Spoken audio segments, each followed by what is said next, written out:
하나님, 우리 이제 하나님 말씀 잠깐 배우고자 합니다.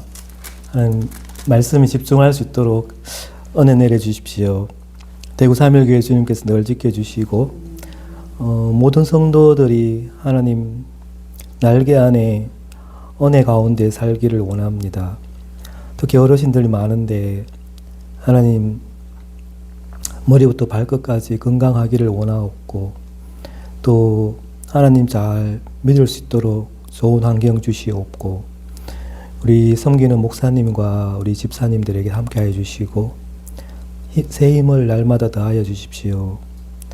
특별히 우리 제 집사님 또 6일날 수술이 있다고 하는데 하나님 아버지께서 주관하여 주시고 또 우리 집도하는 의사 선생님과 간호사 선생님과 우리 의료진들에게 더 지혜롭게 해주시고 더 사랑을 주시고 더 능력을 주셔서 잘 치료할 수 있도록 주님께서 은혜 내려주시고 또 회복도 잘 이루어질 수 있도록 도와주옵소서. 예수님의 이름으로 기도드립니다. 아멘. 자, 오늘 25장 1절에서 13절까지 열처녀 비유입니다. 예수님 비유 9번째 강의. 우리 한번 읽어볼게요. 교독합니다. 제가 먼저 볼게요. 그때의 천국은 마치 등을 들고 신랑을 맞으러 나간 열처녀와 같다 하리니 미련한 자들은 등을 가지되 기름을 가지지 아니하고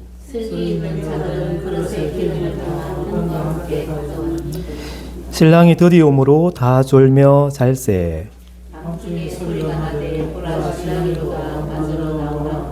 이에 그 처녀들이 다 일어나 등을 준비할세.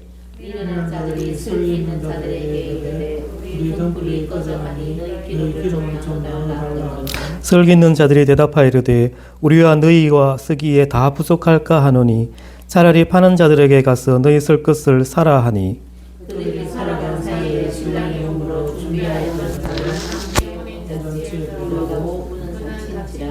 그 후에 남은 처녀들이 와서 이르되 주여 주여 우리에게 열어주소서.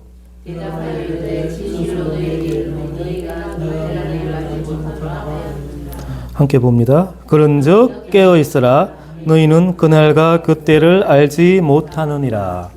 아멘.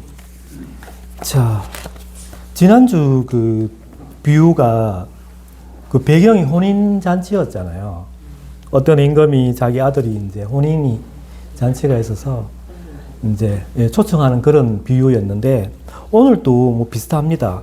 예수님께서 이 열처녀 비유를 통해서 근데 그 배경이 이제 결혼식이잖아요. 결혼식. 예수님 비유하실 때 일상적인 그 생활 속에서 많이 이제 예를 들어서 이제 비유를 하시죠. 그 옛날 그 유대 지방의 혼례를 생각을 해보면 우리는 보통 뭐 한 2시간 만에 끝나잖아요. 패배까지 하더라도 한 2시간 만에 끝나죠.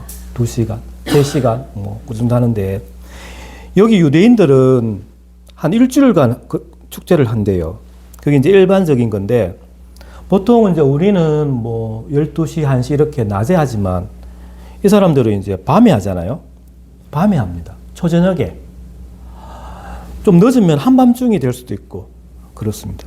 보통 이제 그 일정을 보면 신랑이 자기 부모님 집에서 자기 친구들하고 같이 놀아요. 그래서 거기 같이 있다가 어느 정도 시간을 오랫동안 보냅니다. 그 시간이 얼마나 될지 모르겠지만 함께 친구들과 올려 놀아요. 그러다가 이제 날이 어두워지면 신부집으로 이제 가는 거예요. 그러면 이 신부는 어떻게 하냐? 신부는 신부집에서 기다리고 있다가 이제 신랑이 오는 걸 기다리고 있어요. 언제 올지 몰라요. 예상은 하지만 언제 올지 정확한 시간을 알 수 없어요. 신부는 신부 친구들하고 같이 있어요. 그래서 신랑을 기다리게 되는데 신랑이 도착한다라는 그 말을 들으면 이 신부 친구들, 들러리들이 오늘 나온 이 열처녀잖아요. 열처녀들이 등을 가지고 그 행렬을 비춰줍니다. 옛날에는 가로등에 뭐 등이 없었겠죠. 그렇죠. 그러니까 옛날에 우리 그 사극 드라마 같은 거 보면 조선시대든 고려시대든 가로등이 없으니까 등을 가지고 간단 말이에요. 손에 있는 등을. 뭐 그 등을 가지고 가죠. 이 등은 이제 바깥에서 쓰는 등이에요. 집에서도 등을 쓰겠죠. 우리가 지금 여기 실내에 있는 등도 있고 또 외출할 때 쓰는 등이 또 다르잖아요. 이거하고 다른 게 이제 밖에서는 이 일전에 나오는 이 등을 가지고 간다고 했을 때 이 등은 바깥에서 사용하는 거예요. 그래서 보통 이제 그 감람유를 보통 쓰는데 그 기름을 이제 어떤 구리 그릇에 담아 가지고 가고 그리고 또 등은 이제 어떤 뭐 막대기 같은 걸로 이용할 수도 있고 해서 지붕형으로 만들어요. 용기 같이 이렇게 어떤 용기를 만들어요. 뭐 바람이 불거나 뭐 비가 오거나 할 때도 써야 되니까 지붕형으로 이렇게 딱 막아서 그 등을 만드는 거예요. 그 등도 있고 옆에 이제 기름도 같이 가지고 다니는 거예요. 그래서 슬기 있는 처녀들은 다른 용기를 준비해서 간다는 거예요. 왜냐하면 신랑이 언제 올지 모르니까. 언제 올지 모르니까 그런 거예요. 우리가 왜 그 여행을 가거나 이럴 때 휴대폰을 가지고 가겠지만 휴대폰 배터리가 뭐 계속 하루 종일 이렇게 할 수 없잖아요. 그 충전하면 좋겠지만은 충전이 용이지 않으면 어떻게 해요? 보조 배터리를 가지고 가죠. 예, 보조 배터리를 좀 넉넉하게 가지고 가서 이제 이게 휴대폰 배터리가 다 되면 충전하듯이. 만약에 보조 배터리도 없고 충전할 때도 없으면은 휴대폰을 뭐 카메라나 다른 걸 사용할 수 없잖아요. 그죠? 그런 거 마찬가지인 거예요. 그래서 이제 신랑의 이 행차가 물론 어느 정도 시간이 되면 오겠지만은 늦어지는 경우가 종종 있다는 거예요. 이때 시대에도.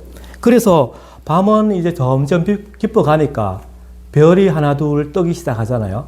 그럼 이 처녀들도 하나 둘 졸기 시작하는 거예요. 그래서 본문의 경우처럼 이 10명의 처녀가 다 졸아요. 5명만 조는 게 아니고 10명이 다 졸음을 이기지 못해서 잠에 떨어집니다. 그런데 이제 자고 있는데 이 한밤중에 누가 이제 소리를 확 지르는 거예요. 신랑이 왔다! 맞으러 나오라! 이렇게 말하는 거예요. 그러니까 이제 슬기로운 처녀가 깨어서 등을 정비해서 이 행렬이 되도록, 가능하도록 이제 빛을 비춰주는 거예요. 근데 슬기로운 처녀도 있지만 미련한 처녀들이 있잖아요. 이렇게 말합니다. 슬기로운 처녀들에게 우리 등불이 꺼져가니 너희 기름을 좀 나눠 달라 이렇게 말하는 거예요. 근데 여기서 이제 이게 드라마라면 반전이 있잖아요. 그 슬기로운 처녀가 안 된다 그래요. 기름을 나누면 자신의 등도 꺼질 것이기 때문이죠. 그러니까 신랑이 오면 신부의 들러리들이 해야 될 임무가 뭔가 하면 그 신랑이 오는 행렬에 불을 밝혀주는 거예요. 그런데 만약에 나누어 보면은 조금 있으면 둘 다 꺼지니까 이 행렬에 불을 밝힐 수가 없잖아요. 그러니까 슬기로운 다섯 처녀는 안 된다고 거절하는 것 같아요. 자, 여기 기름을 빌려줄 수 없다라고 말하는데 이게 이제 적용을 하면 이런 거죠. 구원은 타인에게 의존할 수 없는 개인의 몫이라는 거예요. 신앙을 준비하는 것은 개인의 책임이다라고 할 수 있어요. 자, 미련한 처녀들은 여기 내용을 읽어보면 늦은 시간인데도 기름을 사러 가요. 파는 사람들한테 사기 위해서. 이 늦은 시간에 기름을 산다는 게 낮에 사는 것보다 힘들잖아요. 문을 닫을 수도 있고 그런데 더 힘들잖아요. 그죠? 그런데 이 처녀들이 간다는 거예요.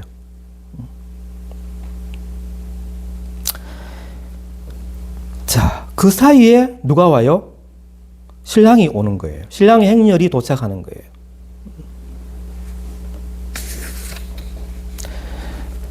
자, 10절에 보니까 그들이 사러 간 사이에 신랑이 오므로 준비하였던 자들은 함께 혼인잔치에 들어가고 문은 닫혔다라고 말합니다.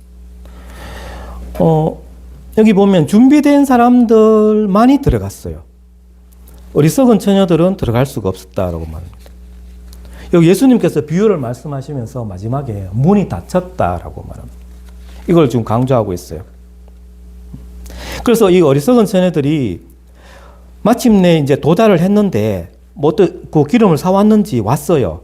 그래서 이 신랑한테 말합니다. 그런데 12절에 신랑이 이렇게 말하는 것 같아요. 진실로 너희에게 이르노니 내가 너희를 알지 못하노라 하였느니라 라고 말합니다. 그냥 거부하는 거예요. 이것은 이제 예수님과의 관계를 갖지 못한 사람들에 대한 거부의 말이에요. 예수님께서 산상설교를 말씀하실 때 마태복음 5장, 6장, 7장에서 그 마지막 부분에 가면 이렇게 말씀하시잖아요. 그때 내가 그들에게 밝히 말하되 내가 너희를 도무지 알지 못하니 불법을 행하는 자들아 내게서 떠나가라 하리라 라고 말합니다. 여러분 구약 성경을 읽어보잖아요. 그죠? 구약 성경을 읽어보면 하나님께서 하나님의 백성들을 하나님께서 선택하신 백성들이 있잖아요. 그 백성들에게는 어떻게 말씀하시는지를 유심히 살펴보면 하나님께서는 선택한 백성들을 안다라고 말해요. 안다.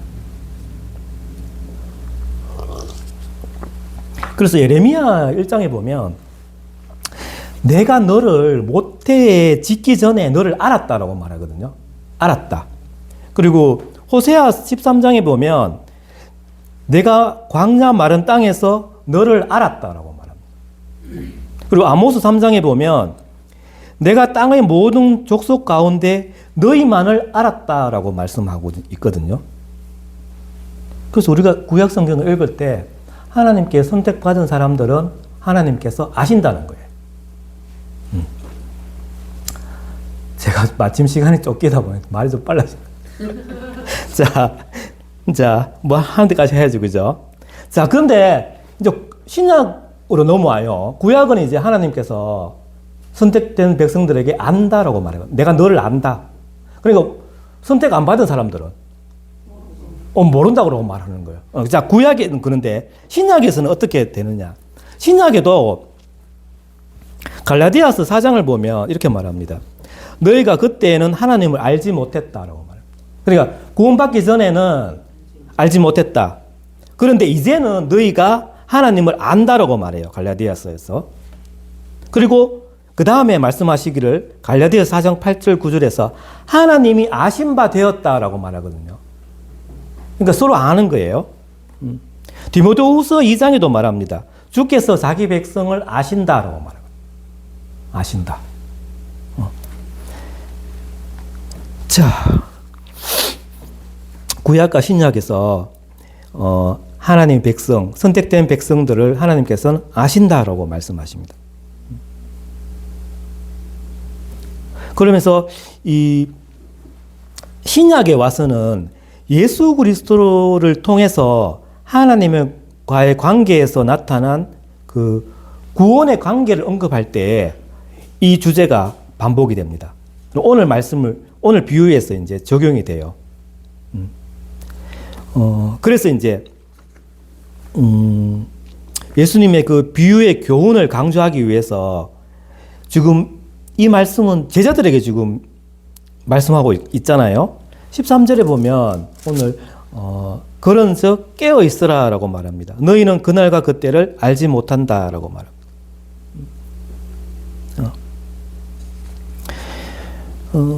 그 영적으로 보면 사람은 두 부류로 나눌 수가 있어요. 예수님의 제자인지 아니면 제자가 못된 사람. 그 두 부류예요, 딱. 중간은 없어요. 예수님의 제자이든지 예수님의 제자가 아니든지 모든 사람들이 그렇게 분류할 수 있어요. 두 분류를 한다면. 그런데 예수님의 제자는 이제 예수님을 믿는 사람을 말하는 거예요. 제자라는 게. 예수님의 제자들은 그 예수님의 그 다시 오심을 준비할 것입니다. 예수님 제자들은. 그런데 아직 준비하지 못한 사람들은 문 밖에서 기다리고 있겠죠. 자, 오늘 이 비유는 이제 열처녀 비유인데, 열처녀 비유는 이제 마태복음 25장에만 딱 나와요. 다른 복음서에는 언급 안 돼요. 근데 이 복음 그 열처녀 비유 앞에 비유가 뭐예요? 앞에 비유가 보면 이제 24장이잖아요. 24장에 보면 열처녀 비유 앞에 비유가 이제 무화과나무 비유가 있죠. 무화과나무 비유 다음에 쭉 내려오다 보면 뭐가 있나 하면 45절에서 50절 사이에 비유가 또 나오거든요. 어떤 비유가 있는가 하면 충성된 종과 그리고 악한 종의 비유가 여기 이제 잠깐 나와요. 이전의 비유. 그리고 오늘 비유, 그 전의 비유가 충성된 종과 악한 종의 비유거든요. 그러면서 여기서도 마찬가지예요. 여기서도 마찬가지 그 말씀하는 게 51절에 보세요. 24장 50절부터 볼게요. 50절을 보면 이렇게 말씀하고 있습니다. 생각하지 않은 날, 알지 못하는 시각에 그 종의 주인이 이르러 어미 때리고 외식하는 자가 받는 벌에 차리니 거기서 슬피 울며 이를 갈리라 라고 말하고 있습니다. 이렇게 지금 말씀하고 있잖아요. 그죠? 그리고 이제 오늘 비유 후에 나오는 비유가 이제 달란트 비유잖아요. 다음 주에 공부할 달란트 비유. 달란트 비유 보면 달란트 비유에서도 마태복음 25장 29절 30절에 보면 이렇게 말합니다. 무릇 있는 자는 받아 풍족하게 되고 없는 자는 그 있는 것까지 빼앗긴다. 이 무익한 종을 바깥 어두운 데로 내쫓아라. 거기서 슬피 울며 이를 갈리라. 이렇게 말하고 있거든요.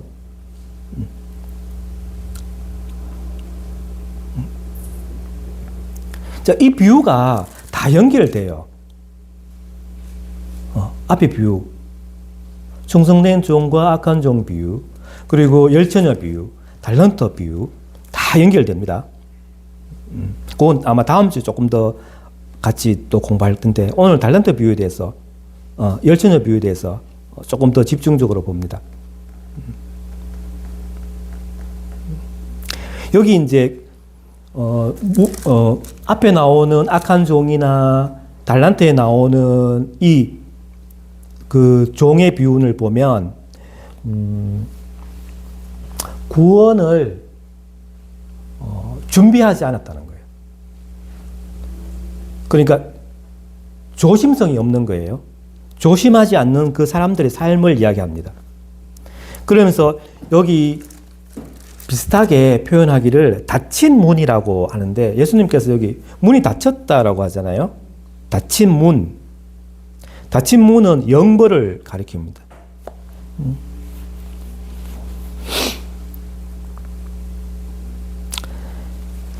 자, 오늘 그 열처녀 비유의 배경은 앞에 있는 24장이에요. 24장을 이제 예수님께서 말씀하시면서 25장의 열처녀 비유를 하신단 말이에요. 근데 24장은 이제 이 장은 보통 종말장이라 이렇게 이제 우리가 말하잖아요. 그러니까 말세에 어떻게 일어나는지 거기에 대해서 기록했단 말이에요. 그래서 마태복음 24장 3절에서 8절을 보면 예수께서 감람산 위에 앉으셨을 때에 제자들이 이제 와서 말합니다. 우리에게 말씀해 주십시오.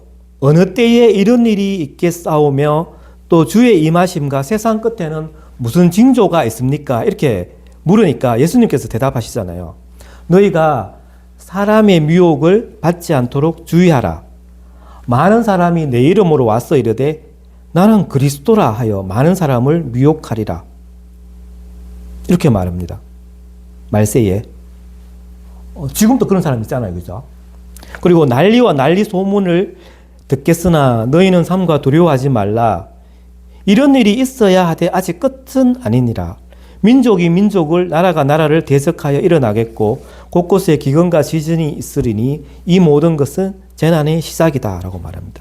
이 말세에 이런 일이 일어난다는 거예요.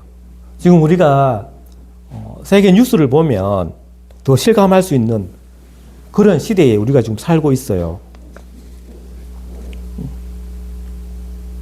그러면서 결론적으로 말씀하시기를 마태복음 24장에 44절에 이름으로 말합니다. 이름으로. 성경은 이름으로의 책이잖아요. 그리고 앞에 전제적인 이야기를 하고 나서 교리적인 부분을 이야기하고 나서 그리고 말씀하시기를 그러므로 이름으로라고 말씀하시잖아요. 그러면서 결론이 뭐예요? 44절에 마태복음 24장 44절에 너희도 준비하고 있으라. 생각하지 않은 때에 인자가 오리라. 이렇게 말씀하고 있는 거예요. 이 결론이에요. 우리에게 어떤 것을 말씀하시는가 하면 준비해라. 생각하지 않은 때에 인자가 오리라. 자, 여기서 중요한 것 중에 하나가 예수님은 반드시 오신다는 거예요. 이 말씀에서. 인자가 온다라고 말하잖아요. 자, 예수님께서는 지금 이 당시에 이제 이미 초림했잖아요. 한번 오셨잖아요. 그리고 나서 또 인자가 오리라. 그러니까 재림을 이야기했다라고 할 수 있는데 반드시 오신다라는 거예요. 그러니까 이 예수님은 또 신랑으로 비유돼요. 그죠? 신랑으로. 그 신랑이 반드시 오신다는 거예요. 오늘 열처녀 비유에서 결혼식이 있으니까 신랑이 오죠. 좀 늦게 오더라도 분명히 온다는 거예요. 무슨 일이 있어도. 열처녀가 졸고 있지만은 분명히 온다. 이걸 우리가 알 수 있잖아요. 그 신랑은 반드시 오신다라고 주님이 결론을 내려주시는데 이게 이제 오늘 비유, 열처녀 비유의 배경이 됩니다. 이 배경이. 자, 구약 성경에서는 또 하나님은 어떻게 표현하시나 하면 이스라엘 백성들의 남편으로 많이 이제 이야기하시잖아요. 뭐 이사야나 에스겔이나 호세아서를 보면 하나님은 이스라엘 백성들의 남편이다. 이렇게 말씀하시잖아요. 그래서 이제 신약에 오면 이 예수님을 신랑이다. 라고 말씀을 하시는 거하고 연결이 됩니다. 구약시대에는 당연히 메시아가 오신다는 것을 알고 있었고 또 이 땅에 오신다는 것을 기다리고 있었습니다. 그런데 구약의 사람들도 그렇고 신약에 와서도 마찬가지고 세월이 많이 지났어요. 오신다는 말 듣고. 그죠? 그런데 기다려도 메시아가 아직 오지 않는 거예요. 그래서 초대교회에 있던 성도들도 많이 이제 메시아가 오신다는 것을 기다리고 있었지만은 또 그 속에서 불신앙 속으로 빠져드는 사람들도 있단 말이에요. 그러다가 때가 찬 그 시각이 되면 오신다는 거예요. 그 신랑은 마침내 오신다는 것. 그걸 지금 이 비유에서 말씀하고 있습니다. 자, 분명히 오신다면, 예수님께서 재림을 하신다면, 우리는 어떻게 주님을 맞아들일 준비를 하고 또 이 세상에서 우리의 인생을 살아가야 되는지에 대해서 말씀하고 있는 거예요. 자, 오늘 이 열처녀 비유를 통해서 그럼 우리에게 어떤 교훈을 주는가? 오늘 이 미련한 5 처녀는 준비하지 못했는데, 기름을 준비하지 못했는데, 거기 혼인잔치에 결국은 참석을 못했잖아요. 못했는데, 그러면 이 5 처녀를 통해서, 또 슬기로운 처녀를 통해서 이 비유는 우리에게 무슨 교훈을 주는가? 첫 번째는 형식이 내용을 대신할 수 없다는 거예요. 여기 보면 그 미련한 다섯 처녀들도 그 슬기로운 다섯 처녀하고 비슷한 점이 많죠. 이 미련한 다섯 처녀도 초대를 받았어요. 이 결혼식에. 그래서 자기가 이제 수락을 해서 이 결혼식에 참석하려고 왔어요. 그 초대에 응했어요. 또 미련한 다섯 처녀도 신랑을 기다렸겠죠. 다 기다렸어요. 그런데 신랑이 오지 않으니까 슬기로운 처녀 또 잠을 자고 자기들 또 잠을 잤어요. 같이 다 잤어요. 다 같이 잤다고 말해요. 5절에 보면 신랑이 덜이 오기 때문에 다 졸며 잤다는 거예요. 이 미련한 그 다섯 처녀도 등을 가지고 있었어요. 행렬에 그걸 밝히려고 등을 가지고 있었어요. 그러니까 이 다섯 처녀, 미련한 다섯 처녀를 보면 외적인 상황은 뭐 슬기로운 처녀나 별로 다른 것이 별로 없었어요. 그런데 한 가지 다른 게 있었잖아요. 그게 뭐예요? 기름을 준비하지 않았다. 기름을 준비하지 않았다는 거예요. 맞아요. 기름을 준비 못했어요. 자, 그러면 이 기름이 뭐죠?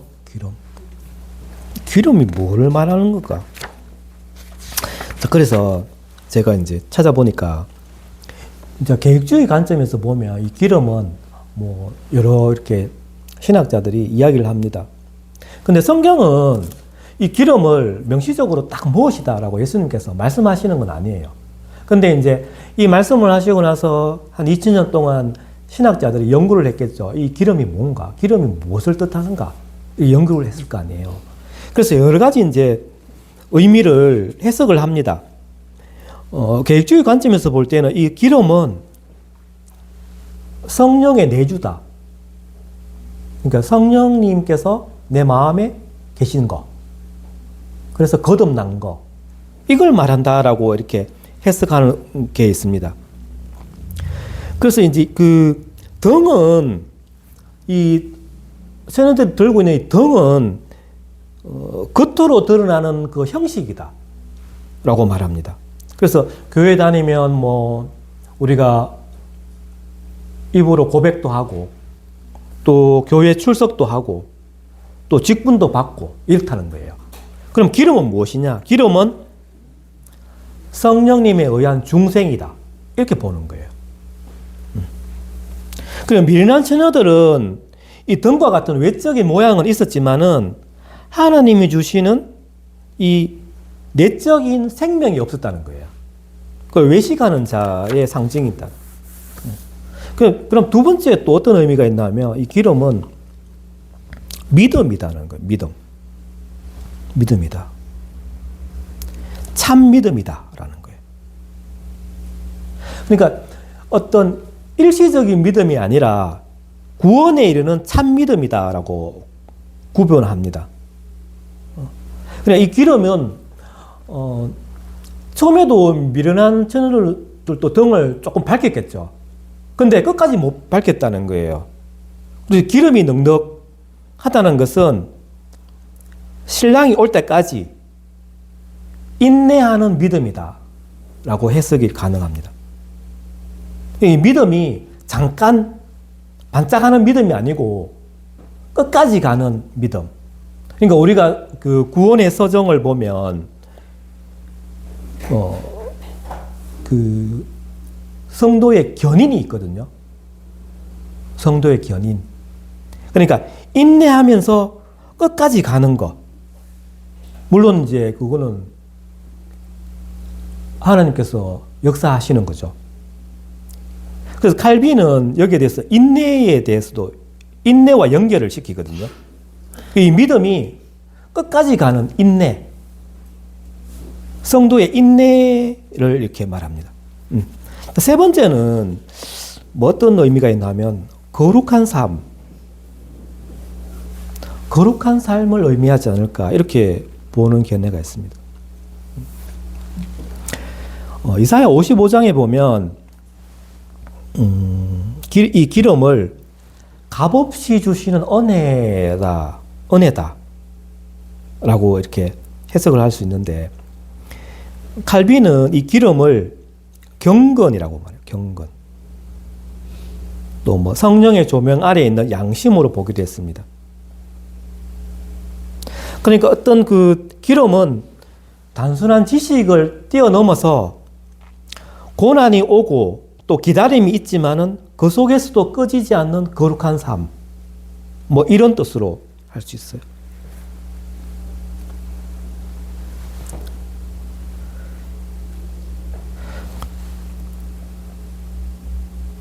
그래서 우리가 그 교회에 출석하는 사람들을 보면 이 형식은 있거든요. 형식이 있단 말이에요. 덩을 가지고 있단 말이에요. 근데 그 형식이 있다면 분명히 내용도 있어야 되거든요. 이 내용이 이제 기름에 해당한다라고 할 수 있어요. 그러니까 초대도 받고 결혼식에 지금 초대 받았잖아요. 미련한 그 처녀들도. 그리고 초대 받고 참석도 했어요. 이게 덩이라는 거예요. 형식이라는 거예요. 그런데 진짜 내용이 있는가? 우리가 교회 출석해서 예배 참석하고 찬송을 부르고 하는 것들이 형식이라는 거예요.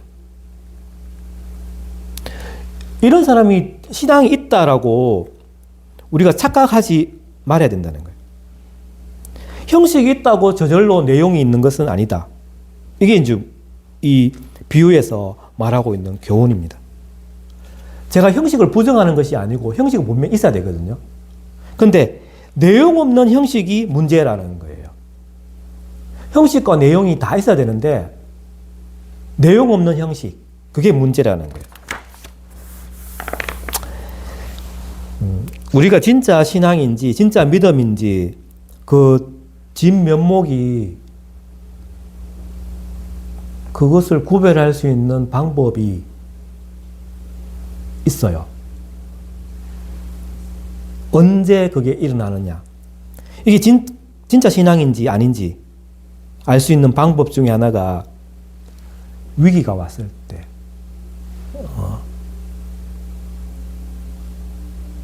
그러니까 이 신랑이 오니까 그때서야 이제 그 내용이 있는 사람, 내용이 없는 사람 차이가 드러나는 거예요. 신랑이 오기 전까지는 모르는 거예요. 신랑이 오기 전까지는 미련한 처녀든 지혜로운 처녀든 다 같이 졸고 있었으니까 구별이 안 되는 거예요. 신랑이 딱 오니까 그때 이제 구별이 딱 되는 거예요. 그러니까 우리의 신앙을 한번 점검을 우리는 항상 해야 돼요. 이게 이제 그 약간 긴장감을 가지고 이 열처녀 비유를 보면 우리가 약간 긴장해야 돼요. 우리의 신앙이 진짜 위기가 찾아올 때 그 위기에 우리 자신이 어떻게 반응하는가를 우리가 민감하게 영적으로 잘 분별해야 돼요.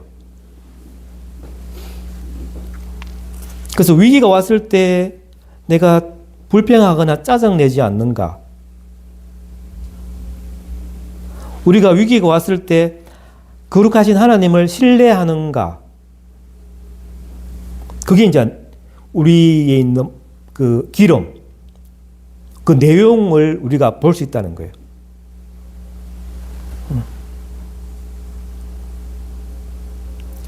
자, 중요한 것은 우리 믿음의 그 내용이죠.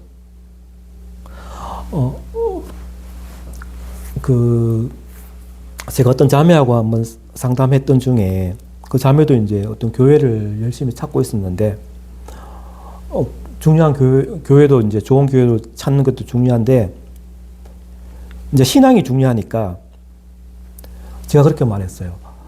너와 하나님과의 관계가 중요하다. 좋은 교회 찾는 것도 중요한데, 너의 신앙이 진짜 하나님과 1대1로 어떤 관계를 맺고 있는지, 바른 관계를 맺고 있는지, 좋은 관계를 맺고 있는지, 하나님과의 그 관계가 중요하다라고 제가 말씀드렸거든요. 그게 오늘 본문의 교훈이 됩니다. 자, 두 번째는 이 열처녀 비유를 통해서 우리가 어떤 교훈을 얻는가 하면, 신앙의 삶을 누구도 대신할 수 없다라는 거예요.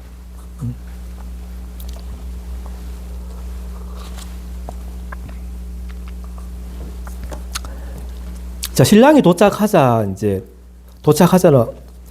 그 미련한 다섯 처녀가 등을 보니까 기름이 넉넉하지 않은 거예요.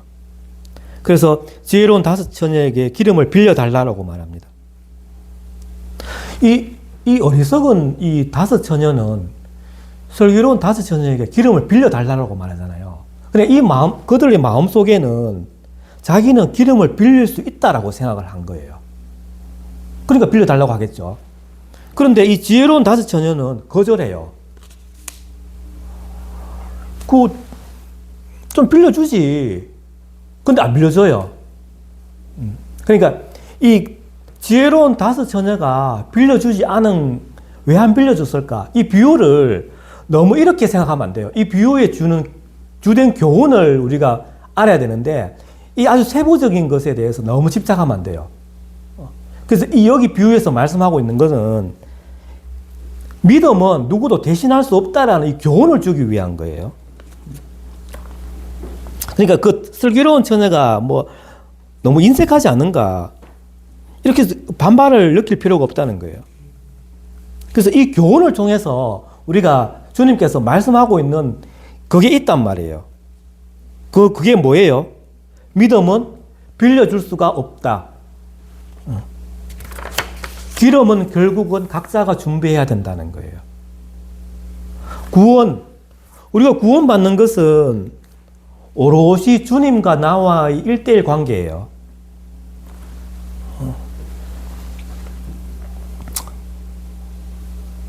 흔히 세상 사람들이 잘못 오해하고 있는 것 중에 하나가 뭔가 하면, 예수 믿으세요 이렇게 전도를 하면 어떤 사람은 우리 아내가 교회 열심히 다녀요. 그런 사람이 있거든요. 우리 집사람이 교회 열심히 다녀요 이렇게 말한다는 거예요. 그런 사람들이 많아요, 의외로. 우리 애들이 교회 열심히 다녀요 이렇게 말하거든요.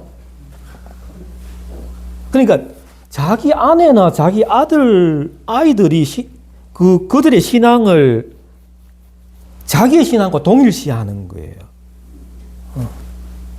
자, 호세아 4장 6절에 보면 내 백성이 망한다라고 말하는데, 왜 망하느냐 하면 지식이 없어서 망한다라고 말해요. 지식이 없어서. 이 지식이 없다는 것은 그냥 우리가 뭐 단순히 어떤 머리로 아는 어떤 정보 이런 게 아니고, 하나님과 깊이 인격적으로 교제하는 거, 이게 없다는 거예요. 그렇기 때문에 망한다는 거예요. 그러니까 하나님의 백성들이 하나님의 성품과 뜻을 그들의 삶으로 경험을 하는 그 야다의 지식을 뜻하는 거예요. 하나님을 아는 거, 그걸 뜻하는 거예요. 그러니까 하나님과의 깊은 교제, 인격적인 교제가 필요하다는 거예요. 그거 없이 그냥 단순히 지식적으로 안다라고 할 수 없는 거예요. 세상 사람들도 성경을 모를까요? 성경 구절도 알아요. 암송도 막 해요. 근데 그들의 삶을 보면 그렇게 안 사는 거예요. 제가 앞집에 새로 이사 와가지고 거기에 있는 아줌마한테 제가 말했거든요. 주 예수를 믿어라. 그리하면 너와 내 집이 구원을 얻으리라. 이 말을 알아요. 자기도 알고 있어요. 근데 교회는 안 가요. 지식적으로 알아요. 누구한테 들었겠죠. 근데 단순히 머리로 아는 정보는 있다는 거예요. 그런데 하나님과의 1:1 관계가 없으니까 하나님을 아는 지식이 없다는 거예요. 그러면 결국 망하게 된다는 거예요. 자, 무디 신학교 학장인 조지 스위팅이 재밌는 말을 했는데, 하나님에게는 자녀만 있지 손자는 없다라고 말했거든요. 이게 이제 재밌는 이야기인데, 하나님한테는 자녀는 있지만 손자가 없다. 이 말은 우리가 하나님의 그 자녀가 되기 위해서는 개인적으로 예수님에 대한 신앙 고백을 하면 하나님은 자녀가 되는데, 아버지가 믿었기 때문에 내가 저절로 하나님의 자녀가 되는 것은 아니다라는 말이잖아요. 그 신앙의 삶은 누구도 대신할 수 없다. 이게 이제 두 번째 교훈입니다. 자, 세 번째 교훈은 뭔가 하면, 기회는 지나가고 나면 다시 얻을 수 없다라는 거예요. 잃어버린 기회는 다시 오지 않는다. 여기 보면 잔치집 문이 닫히잖아요. 자, 보통 그 일주일 동안 그 잔치집을 열면은 잔치집 문을 열어놓겠죠. 보통은 그렇게 상식적으로 생각하는데, 여기 이제 비유에서는 예수님께서 문을 닫아요. 여기 비유니까 닫았다라고 말하거든요. 근데 한번 닫힌 문은 다시 열릴 수가 없다라고 말하거든요. 범사에 기회가 있죠. 만사에 때가 있는 거예요. 자, 신랑이 오기 전에 이 미련한 그 처녀들은 기름을 살 수 있는 기회가 있었어요. 근데 그 기회를 놓친 거예요. 자, 이 그 미련한 다섯 처녀는 기름을 빌릴 수 있을 것이라고 생각을 한 것 같아요. 그죠? 그래서 아마 더 게을러서 더 게으름을 피웠을지도 몰라요. 세상 사람들은 말합니다. 내가 마음만 먹으면 교회 갈 수 있다. 마음만 먹으면 언제든지 성경 공부를 할 수 있다. 마음만 먹으면 언제든지 교회 봉사할 수 있다라고 생각할 수 있어요. 근데 삶의 기회가 언제나 그렇게 주어지는 것은 아니다라는 거예요. 이게 이제 오늘 본문의 도전입니다. 여러분, 그 교회에 나오는 사람도 그렇잖아요. 교회에 나오는 사람도 자기가 나는 몇 년 지나면 성경 공부할 수 있다, 교회 봉사할 수 있다라고 본인은 생각할지 모르지만 그 기회가 온다라고 장담을 못해요. 내일 일을 알 수가 없듯이 알 수가 없다는 거예요.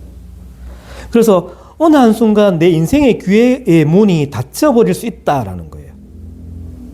그때는 그 기회를 영영 상실할 수가 있다라고 말합니다. 그래서 고린도 후서 6장 2절에 말씀하잖아요. 지금은 은혜 받을 만한 때다. 지금은 구원의 날이다 라고 말하잖아요. 그 지금은 예수님이 오시기 전에는 우리가 살 수가 있어요. 구원에 동참할 수가 있다는 거예요. 우리가 하나님을 의지하고 내 신앙이 자랄 수 있는 기회가 주어진다는 거예요. 근데 내일은 내 시간이 아니에요. 내일은 뭐 오겠지만 내일이 우리의 시간이다라고 말할 수 없어요. 기회의 문이 닫힐 수 있다라는 거예요. 그 기회라고 하는 그 동상 여러분 들어봤잖아요. 기회. 뭐 시라큐스 거리에 기회라는 동상이 있다라고 하는데 이 동상을 누가 만들었어요? 리스퍼스라는 사람이 만들었는데 동상 이름이 기회예요. 그 기회의 동상이 어떻게 생겼는가 하면 그 날개가 발에 달려 있어요. 왜냐하면 발에 달려 있다는 것은 걷는 것보다 더 빠르다는 거예요. 날개가 있으니까. 그러니까 이 기회가 엄청 빠르다는 거예요. 잡기가 쉽지 않겠죠. 근데 그 기회가 앞머리가 있는데 앞머리는 그 머리숱이 풍성해요. 왜냐하면 기회가 왔을 때 사람들이 쉽게 잡으라고. 머리 확 잡으라고. 근데 뒷머리는 대머리예요. 한 번 지나가면 못 잡아요. 아, 처음 들어봐요? 기회가 그런 거예요. 기회는 한 번 이렇게 오면 확 지나가고요. 지나가는데 처음에 왔을 때 확 잡을 수 있어요. 그땐 잡혀요. 근데 한 번 지나고 나면 못 잡는 거예요. 뭐 버스가 하고 손 흔드는 거 똑같아요. 버스가 올 때는 우리가 탈 수 있는데 지나가고 나면 잡기가 힘들잖아요. 거의 안 쓰잖아요. 그런 건 마찬가지. 그 기회인 거예요. 그러니까 내가 공부할 수 있는, 하나님 말씀을 공부할 수 있는 기회, 하나님의 은혜를 사모할 수 있는 기회, 주님을 섬길 수 있는 기회가 언제나 있는 것은 아닙니다. 그 신랑이 늦게 온 것을 불평할 필요가 없어요. 오히려 감사해야 됩니다. 왜냐하면 미련한 처녀는 신랑이 늦게 오면 그 기름을 살 수 있는 기회가 더 많잖아요. 아, 내 기름이 없구나. 그래서 기름을 사야 되겠다. 이렇게 할 수 있잖아요. 다행스러운 일인 거예요. 근데 이 미련한 처녀는 신랑이 올 때까지 졸고 있었던 거예요. 신랑이 올 때까지. 평생 졸다가 죽는 사람이 있겠죠. 밤중에 한 번이라도 깨어났으면 기회가 있었을지도 모르는데 신랑이 올 때까지 자고 있는 거예요.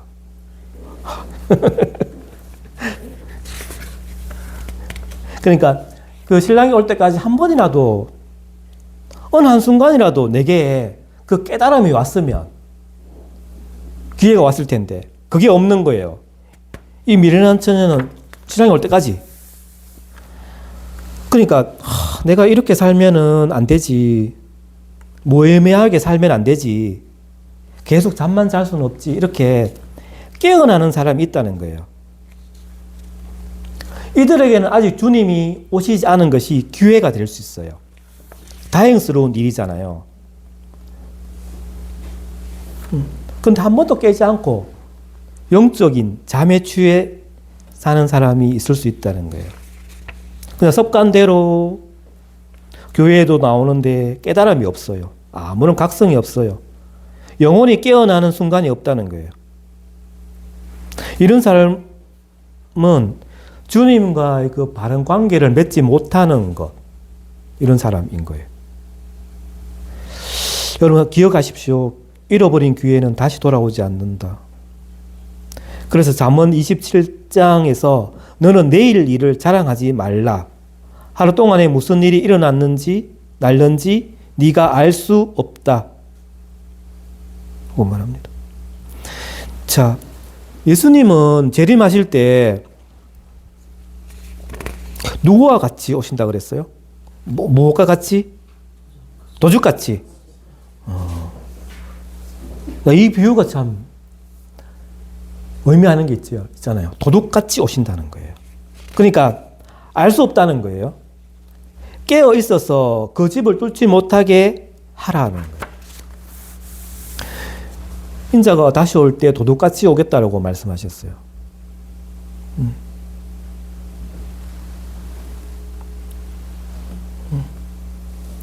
예수님께서 아마 처음 그 초림하실 때도 마찬가지인 것 같아요. 이스라엘 백성들은 몰랐어요. 오신다고 했는데 예고 없이 그냥 도둑이 찾아오는 것처럼 이스라엘 백성들은 전혀 기대하지 않은 상황에서 어느 한순간에 주님께서 오시는 것 같이 재림 때도 그렇게 하실 것 같아요. 자, 오늘 이 비유는 예수님께서 거의 이제 십자가에서 달려 돌아가시기 며칠 전에 말씀하신 거예요. 이제 예수님의 죽음이 막 임박한 거예요. 그래서 예수님은 이제 너무 이제 죽음이 임박하니까 이 제자들에게 말씀하실 것이 많을 거 아니에요. 이제 말씀을 하시고 돌아가시니까. 그래서 이제 오늘 이 비유 끝나고 나서 26장에 보면 이렇게 말씀하시잖아요.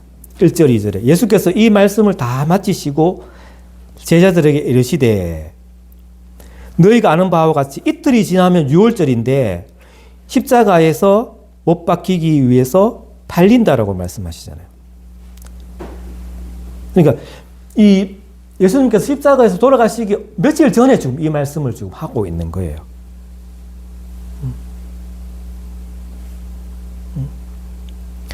그러니까 되게 중요한 말씀이잖아요. 어떤 사람이 돌아가기 전에, 죽기 전에 하는 말이니까 자기 평소에 정말 중요하다고 생각한 것을 이야기하시는 거예요. 제가 그 군대에 이제 가려고 이제 했는데, 군대 가는 날 전날인가? 우리 아버지께서, 우리 아버지는 이제 군대 갔다 오셨으니까, 내가 이제 아들이 군대 간다고 하니까, 군대에서 어떻게 해야 된다고 이렇게 이제 그 경험이니까, 자기는 본인은 갔다 왔으니까, 거기 가서 어떻게 해라. 이렇게 해라. 이렇게 말씀을 하시는 거예요. 평소에 아무 말도 안 하시다가, 내가 이제 군대에 이제 오늘 내일 가니까, 진짜 중요한 꿀팁을 이제 아들한테 이야기해 주시는 거예요. 예수님이 그런 마음인 것 같아요. 이 유언과 같은 말이에요. 예수님께서는 지금 시간이 없는 거예요. 긴박한 거예요. 그래서 어떤 중요한 교훈을 지금 이야기하시는데 그게 열처녀 비유인 거예요. 자, 예수님의 재림이 언제 이루어질지 아무도 모르잖아요. 예수님이 재림하신다는 게 이제 신학적으로 보면 이제 우주적인 종말이잖아요. 종말이 말합니다. 근데 우리가 보면 이제 예수님께서 말씀하신 그 보면 이 지구상에서 일어나는 그 많은 이제 징표가 있단 말이에요. 징표가 있잖아요. 그 징표를 보고 이제 우리가 예수님께서 곧 재림하시겠다. 이걸 이제 우리가 알 수 있잖아요. 근데 만약에 이런 감동도 없으면 우주적인 종말이 아니고 개인적인 종말을 한번 생각해 보라는 거예요. 개인적인 종말. 만약에 오늘 밤에 내 개인적인 종말이 올 수도 있잖아요. 그렇다면 내가 하나님을 만날 준비가 되어 있는가? 그걸 한번 생각해 보라는 거예요.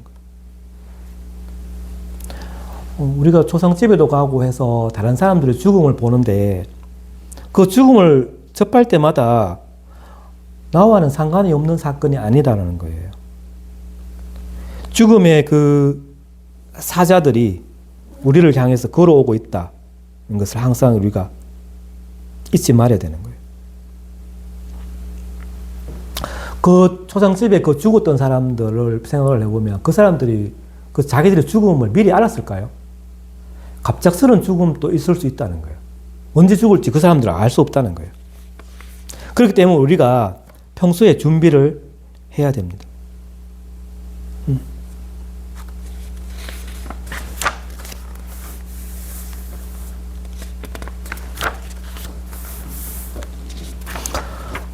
우리가 여러분 해외여행 가봤어요?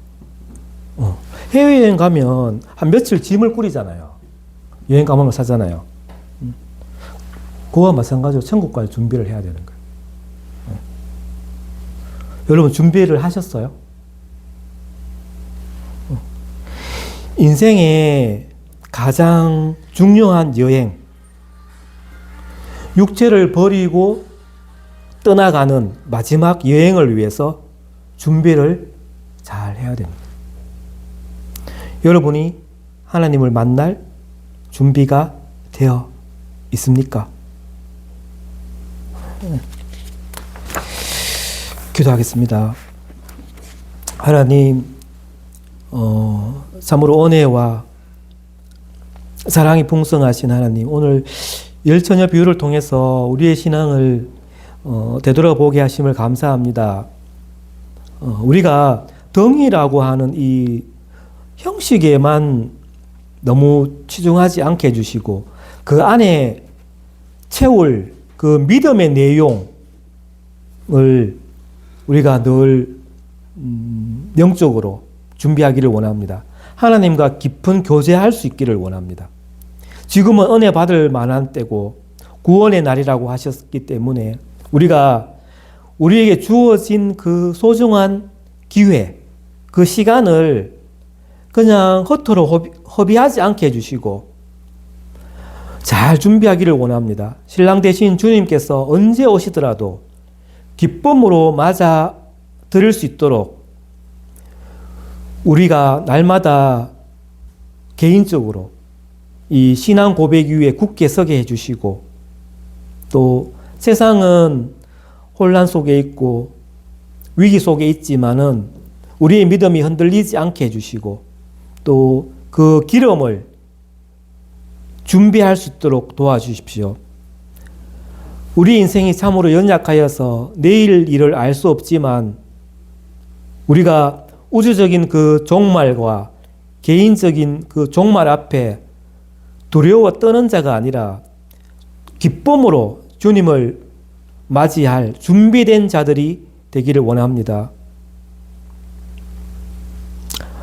여러 믿음의 그 선진들이 죽음 앞에서 그 기쁨으로 맞이했듯이 우리가 매일의 삶이 주님과 동행하는 진지한 여정이 될 수 있도록 인도해 주십시오. 그 슬기로운 처녀와 같이 주님을 기쁨으로 맞이하기를 원하옵고 또 우리의 사랑하는 가족과 이웃에게 그 구원을 잘 준비할 수 있도록 우리가 구원하는 자 되기를 원합니다. 이 모든 말씀 구주 예수 그리스도의 이름으로 기도드립니다. 아멘. 네, 수고했습니다. 수고하셨습니다. 네.